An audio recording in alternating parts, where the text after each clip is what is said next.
Hello everyone. So in today's video, I'll not be talking about any technical thing. Recently, one of my student who's really good student failed in last round for the Deloitte, and because of his communication skills, he failed, and that left me heartbroken because he did all the hard work in all the technical rounds. He has written triggers, LWC, yet he failed because of slight gap in the communication skills. So in today's video, I'll be talking about all the tips and tricks I have used throughout my career to improve the communication skills and things to avoid in the techno managerial and the managerial round, basically related to the communication part. And this is really kind of heartbreaking when you fail because of these silly things. And I understand that English is now a global language, so we have, especially in the service based organization, we need to make sure that we are able to convey our things to the global clients, and most of the clients are from outside India, so it is very essential for us to speak English. And sometimes these companies take very harsh decision when they reject you because of these slight mistakes. But as a candidate, what we can do is that we can improve, learn from those mistakes, and that's what I'm going to do in this video. Okay, so little bit of background. I'm also from a Hindi speaking background. I'm from a UP board, and where the first language was Hindi, second was Sanskrit, and the third was English. And on top of that, when we talk about the speaking English, it was kind of uh, not existing at that time. So uh, the first tip is that we have to speak very slowly. Okay, what happens in the back end is that our mind thinks all the sentence in Hindi, and then we instantly convert those sentences in English, and then we speak. So what happens sometimes is that when we speak, we kind of go ahead with the first sentence, and when we come to the second sentence, my our mind is in the process of converting it. So then we do not have sentence to speak. We have that sentence in Hindi, but we do not have that sentence in English, and the conversion or translation part is going on in the back of our mind. And at that time we use fillers, like whatever fillers we want to use, we use fillers.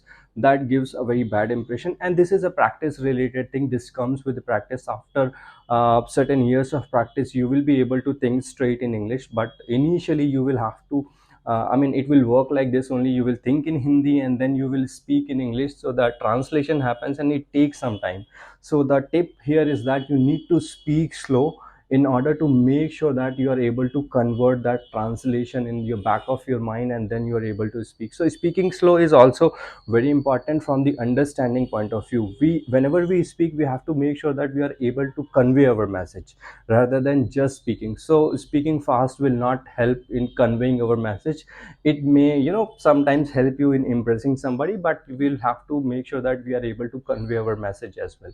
Okay, so that was the first tip. We have to speak really slow, and need not really slow, it's just that we have to speak in an average pace where we are able to translate those things in the beginning. Okay, second tip is that, okay, when we are beginning, we need to avoid any kind of accent. Okay, use your generic accent, use your normal Indian accent rather than picking any accent, because that might impress your friends, but in an interview that looks really weird, and they will pick it on a single second, and that will reject your case. So please try to avoid those accent related thing. Okay, the third most important thing is grammatical mistakes. Okay, we all make grammatical mistakes, especially the people who are from the state board and those who have not focused a lot in English. We do make a lot of grammatical mistakes. I even today make grammatical mistakes, and there is no shortcut to improve that. The only way we can improve is that by knowing that what mistakes you are making and learning those things. We need to know where we have to use has, where we have to use had, which form of verb we need to use. So we have to work on that grammatical part, because no matter how fluently or how good we speak, if our grammatical part is wrong, then that English is really bad, and we have to work on that. Okay, so that was the third thing. We have to work on the grammatical part.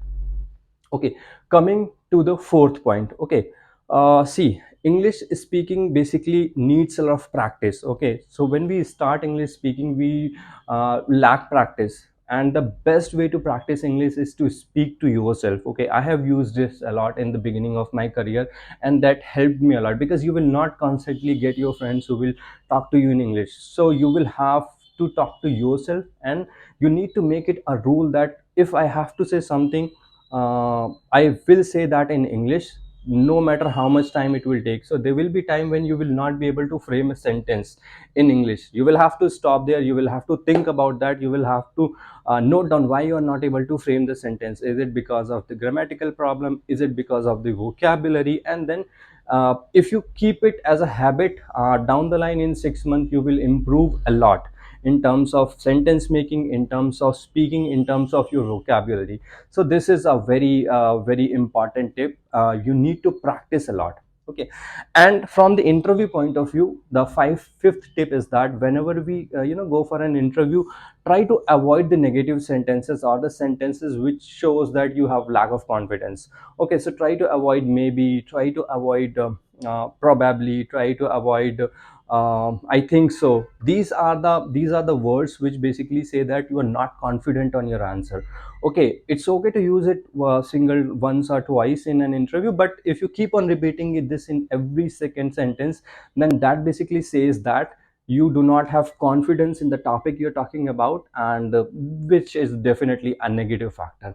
Okay, so try to avoid that. And the last thing is that you will have to speak uh, with confidence, and confidence comes with the practice. So practice as much as you can, and try to focus on all these things, and do add couple of things if you want me to add, or if you have used those tricks to improve your skills. And I think these tips will help you. And do let me know if in case you need any of my help. Feel free to ping me on LinkedIn. Thank you so much.